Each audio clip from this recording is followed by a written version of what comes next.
நம்பிக்கை நம்பிக்கை நம்பிக்கை நம்பிக்கை இல்லாமல் நாளை இல்லை.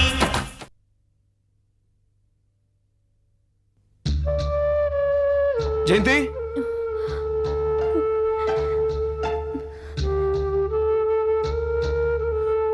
ஜெயந்தி போய் வக்கீல பாத்தியாமா?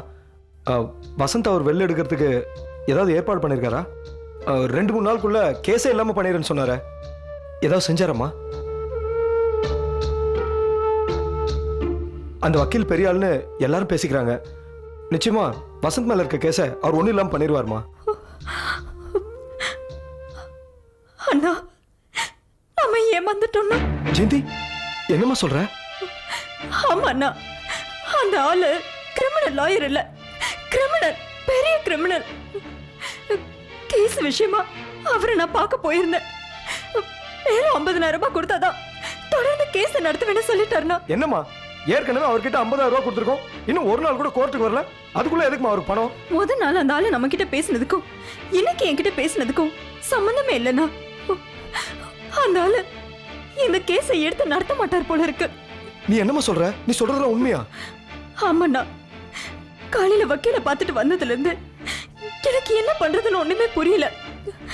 நீ வேற மெக்கானிக் ஷெட்டை வித்து எனக்கு பணத்தை கொடுத்துருக்க. என்ன விடுமா, வசந்த வெளியில கொண்டு வரணுன்றதுக்காக தானே அவசர அவசரமா பணத்தை எடுத்து போய் கொடுத்தோம். இன்னும் மேற்கொண்டு பணம் கேட்டா எப்படி? அவர் எப்பவுமே இப்படிதான் பண்ணுவாரா? அவர் வீட்டுல கோவிந்தராஜன் ஒரு வக்கீல். ஏமா இவர்கிட்ட போய் பணத்தை கொடுத்து ஏமாந்தன்னு கேட்டதுக்கு அப்புறம் தான் எனக்கே பயம் வந்துருச்சுன்னா.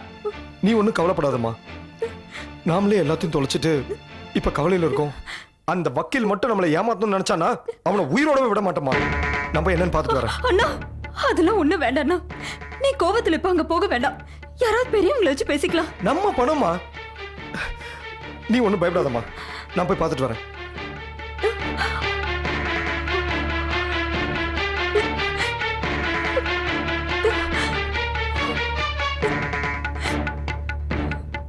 கோர்ட் ஹாலிடேஸ் வருது, எங்க போலாம்? ஹாலிடேஸுக்கு எங்க போலாம்? Malaysia, Singapore? அப்படின்னா டிராவல் ஏஜென்சில சொல்லி ஏற்பாடு பண்ணிடவா? ஓ எஸ், பாஸ்போர்ட்லாம் ரெடி பண்ணிட்டு சொல்லு. ஓகே. டேய் கிருஷ்ணா, யோ மரியாதை பேசு. யாரையும் அவனை உள்ள விட்டது? கையை நீட்டி பேசுற வேலை வச்ச நீட்டுறது கை இருக்காது. என்ன நான் சொல்றது? யோ, இந்த ஆள் கை நீட்டி பணம் வாங்கினார்ல, வேலையை முடிக்கணுமா இல்லையா? ஹாயா உட்காந்துட்டு இருக்கான். சரியான ஃப்ராடியா? நான் ஃப்ராடுன்னு உனக்கு யாருப்பா சொன்னது? என் தங்கச்சி அழ வச்சு அமிச்சல, அப்பவே தெரியவேனா நீ ஒரு ஃப்ராடுன்னு? உள்ளதை சொன்னேன். அதுக்கு அவ அழுதா யாருப்பா பொறுப்பு? 50,000 ரூபாய் பணம் கொடுத்துருக்கேன், சும்மா இல்லையா? நல்லா யோசிச்சு பாரு. என்கிட்ட 50,000 ரூபா கொடுத்தியா? நான் என் கையால பணத்தை வாங்கினேனா? நீ தானையா நாராயணன் கிட்ட கொடுன்னு சொன்ன? அப்ப என்கிட்ட கேட்டு என்னப்பா பிரயோஜனம்? நாராயணனை கேட்கணும். நாராயணன் எனக்கு என்ன மாமனா மச்சானா? இப்ப என்னதான் சொல்ற? நீ என்கிட்ட பணம் கொடுக்கலன்னு சொல்றேன். என்னது? பணமே கொடுக்கலையா? ராஸ்கல்! என்ன ஏமாத்துற? சும்மா விட மாட்டேன்டா. என்ன ஏமாத்திட்டல? உன்னை சும்மா விட மாட்டேன்டா. டேய், என்ன ஏமாத்திட்டல? என் தங்கச்சி அழ வச்சிட்டல. டேய், உன்னை சும்மா விட மாட்டேன்டா. நானும் போட்டேன். போயேண்டா, அந்த உருட்டு எடுத்துட்டு போடா போ. டேய், அவன் என்ன ஏமாத்திட்டல. விடுங்கடா டேய். நீ எதுக்கும் கவலைப்படாதம்மா. இப்போ சிங்கப்பூர்ல ஒரு 3 நாள் ஸ்டே பண்ணலாம். மலேசியால 1 வாரம் ஸ்டே. இந்த பேங்காக்ல அந்த ஷோ எல்லாம் கொஞ்சம் நல்லா இருக்குன்னாங்க. டேய், விடுங்கடா. டேய்.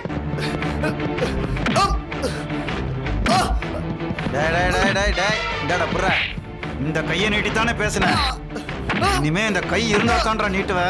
அடிங்கடா. போற.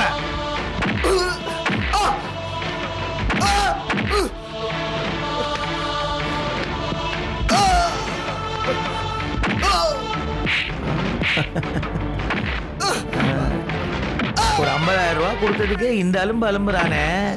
என்கிட்ட லட்சமா கொடுத்தவங்க எல்லாம் என்ன ஆட்டம் ஆடி இருக்கணும். பாரு பாரு.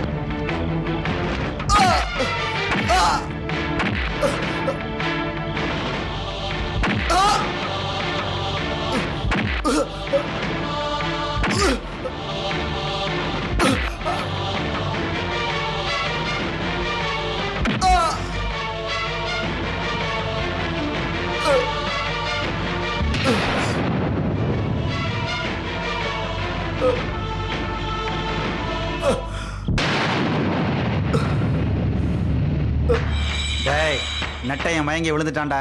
வாங்கடா.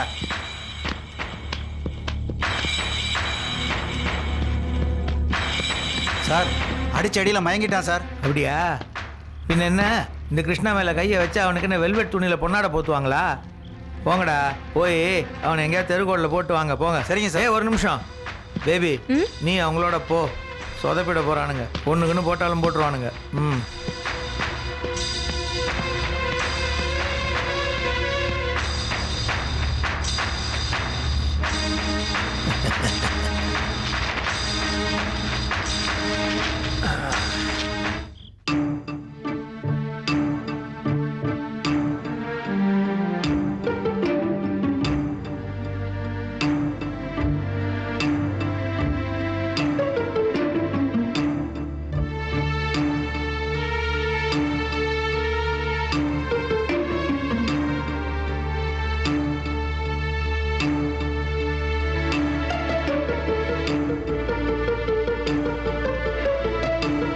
அண்ணன் போய் எவ்வளவு நேரம் ஆச்சு?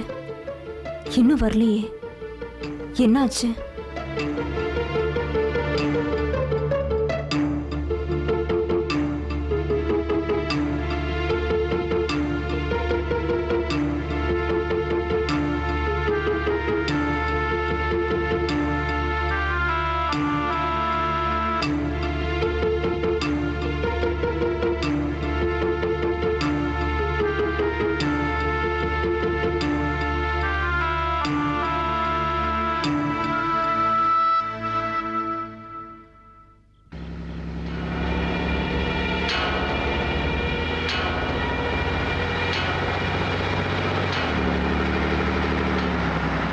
டேய், அந்த நெட்டையனை தூக்கி வெளியில வீசுங்கடா.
கொஞ்சம் ரிவர்ஸ் வாங்க.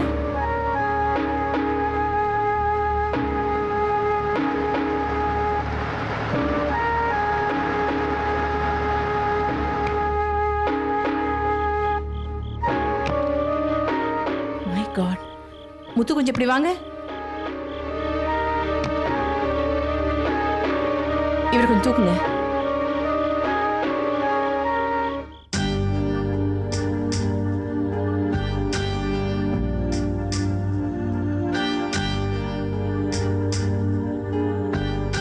அண்ணி வாங்க அண்ணி, உட்காருங்க. உங்க அண்ணன் இங்க வந்தாரா? ஆமா அண்ணி, வந்துட்டு லாயர் கிருஷ்ணாவை பார்த்துட்டு வரேன்னு போனாரு. ரொம்ப நேரம் ஆயிடுச்சு, இன்னும் வரல. எனக்கு என்னமோ பயமா இருக்கு அண்ணி. பயப்படாதீங்க அண்ணி, வக்கீலை பார்த்துட்டு வேற ஏதாவது வேலையா போயிருப்பாருன்னு நினைக்கிறேன். காலையில கிளம்பும் போது மெக்கானிக் ஷெட்டுக்கு போயிட்டு அப்படியே உங்களை பார்த்துட்டு வரேன்னு சொன்னாரு. இவ்வளவு நேரம் ஆகியும் அவர் இன்னும் வரல. ஒருவேளை இங்க வந்திருப்பாருன்னு தான் உங்களை பார்க்க வந்தேன் அண்ணி. அந்த வக்கீல் பெரிய ஏமாத்துக்காரரா இருப்பார் போல இருக்கு. அவர்கிட்ட பணத்தை கொடுத்துட்டு ஏமாந்துட்டுமோன்னு தோணுது அண்ணி. அண்ணன் அவர்கிட்ட போய் ஏதாவது சண்டை போட்டுருவாரோன்னு பயமா இருக்கு. என்ன சொல்றீங்க அண்ணி? ஆமா அண்ணி, அண்ணன் கோவக்காரர் வேற. அவர்கிட்ட போய் கோவமா ஏதாவது பேசிடுவாரோன்னு பாக்குறேன். வக்கீலுக்கு படிச்ச மனுஷன் இப்படியா நடந்துக்கிறது? என்ன பண்றது அண்ணி? பணம் ஆசை யாரை விட்டுச்சு? நல்லவங்க கெட்டவங்க எல்லா டிபார்ட்மெண்ட்லயும் இருக்காங்க. சரிங்க அண்ணி, இன்னும் கொஞ்ச நேரம் பார்ப்போம். இல்லைன்னா நாம 2 பேரும் வக்கீல் வீட்டுக்கு போய் பார்த்துட்டு வந்துருவோம். எனக்கு என்னமோ பயமா இருக்கு அண்ணி. ஏற்கனவே நமக்கு சோதனை மேல சோதனையா இருக்கு. இதுல இந்த பிரச்சனை வேற. அவருக்கு ஒன்றும் ஆகாது அண்ணி, நீங்க ஏன் பயப்படுறீங்க? அவர் யாரும் ஒன்றும் பண்ண முடியாது. கொஞ்ச நேரம் வெயிட் பண்ணி பார்க்கலாம். வாங்க அண்ணி.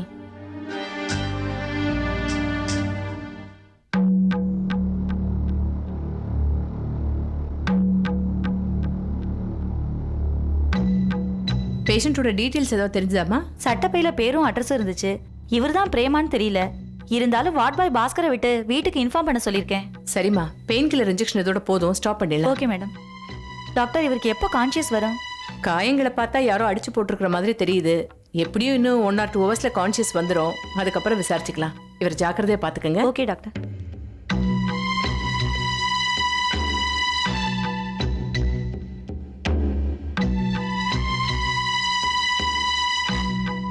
அண்ணி, டைம் ஆகாக எனக்கு ரொம்ப பயமா இருக்கு. வாங்க அண்ணி, வக்கீல் வீட்டுக்கு போய் பார்த்துட்டு வந்துடலாம். சரி வாங்க போலாம். அம்மா, யாரு? நான் ராஜம் நர்சிங் ஹோம்லேருந்து வரேன். இங்கே பிரேம்ங்கிறது யாரு? ஏன் வீட்டுக்காரர் தாங்க. என்ன விஷயம்? அவருக்கு அடிபட்டதுனால ஹாஸ்பிட்டலில் சேர்த்துருக்காங்க. அண்ணனுக்கு என்னாச்சு? காலையில கிளம்பும்போது கூட நல்லா தானே போனாரு. அவரை யாரோ அடிச்சு போட்டிருக்காங்க மேடம். அவர் எங்கள் டாக்டர்மா தான் பார்த்து ஹாஸ்பிட்டலில் அட்மிட் பண்ணியிருக்காங்க. அவர் சட்டப்பைக்குள்ள அட்ரஸ் இருந்துச்சு. அந்த அட்ரஸுக்கு போனேன். கடைசியில் நீங்கள் இங்கே இருக்காத அங்கே இருக்கவங்க சொன்னாங்க. எந்த ஹாஸ்பிட்டல்னு சொன்னீங்க? Rajam nursing home. வாங்க அண்ணி, போலாம்.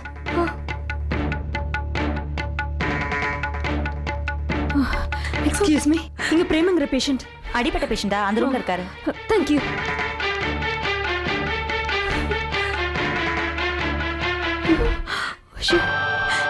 அண்ணா,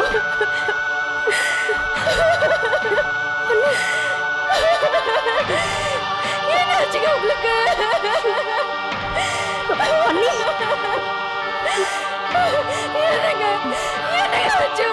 அண்ணி, அண்ணி, ஏமா, ஏன் இப்படி சத்தம் போட்டுக்கிட்டு இருக்கீங்க? பேஷண்ட்டுக்கு தான் ட்ரீட்மெண்ட் நடந்துகிட்டு இருக்குல்ல, கொஞ்சம் அமைதியா இருங்க. பாத்தீங்களா அண்ணி, இவர் எப்படி படுத்துட்டு இருக்காரு பாத்தீங்களா? எந்திரிச்சு நடப்பாருல. சொல்லுங்க அண்ணி, எந்திரிச்சு நடப்பாருல. சரியாயிடும், கவலைப்படாதீங்க. அண்ணனுக்கு ஒன்றும் ஆகாது. இவருக்கு நேரமே சரியில்லை அண்ணி. இல்ல, எல்லாம் ஏன் நேரம் தான். நான் தான் ராசி இல்லாதவ. உங்க அண்ணன் எவ்வளவு பெரிய ஆளா இருந்தாரு. என் கழுத்துல என்னைக்கு தாலிய கட்டினாரோ அன்னைக்கு அவரு நிம்மதியெல்லாம் போயிடுச்சு. நான் தங்கச்சியா பிறந்ததுனால தானோ என்னவோ என் அண்ணனுக்கும் இந்த கதி வந்துருச்சு.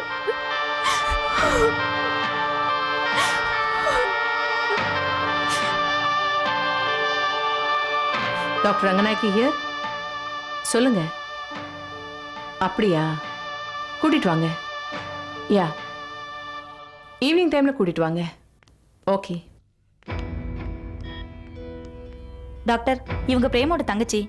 உங்க அண்ணன் அடிபட்டு ரோட்ல கிடந்தப்போ டாக்டர் தான் இங்க கொண்டு வந்து அட்மிட் பண்ணாங்க. உட்காருங்கம்மா. ரொம்ப தேங்க்ஸ் டாக்டர். எங்க அண்ணனோட உயிரை காப்பாத்தி கொடுத்துருக்கீங்க. எங்க குடும்பமே உங்களுக்கு நன்றி கடன் பட்டிருக்கு. அதெல்லாம் ஒண்ணும் இல்லம்மா, உயிரை காப்பாத்துறது தானே எங்க தொழிலே. உங்க அண்ணனுக்கு எதிரிங்க யாராவது இருக்காங்களா? எதிரிகள் உருவாகிற அளவுக்கு நாங்க யாருக்கும் எந்த கெடுதலும் செய்யல டாக்டர்.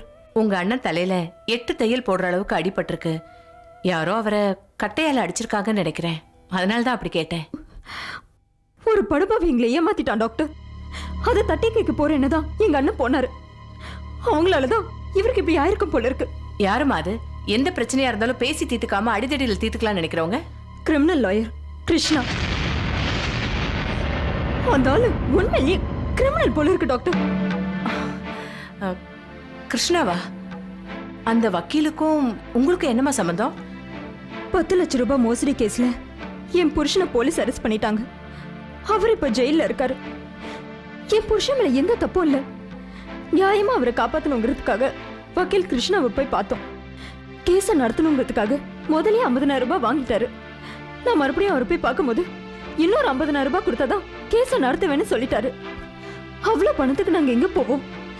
முதல்ல கொடுத்த 50,000 ரூபாவே எங்க அண்ணன் மெக்கானிக் ஷெட்டை வித்து கொடுத்தது. கொடுத்த பணத்தை திருப்பி வாங்கிட்டு வேற வக்கீல பார்க்க வேண்டியதானம்மா? கேட்டேன் டாக்டர், ஆனா கொடுக்க மாட்டேன்னு தகராறு பண்ணாரு. அதை கேட்க போன எங்க அண்ணனுக்கு தான் எந்த நிலைமை ஏற்பட்டிருக்கு. அந்த கிருஷ்ணா இந்த மாதிரி பண்ணக்கூடியவர் தான். உங்கள மாதிரி நிறைய பேரை அவர் ஏமாத்திருக்காரு. படிச்சவராச்சே, நாகரிகமா நடந்துக்குவாருன்னு நினைச்சுதான் டாக்டர் நம்பி பணத்தை கொடுத்தோம்.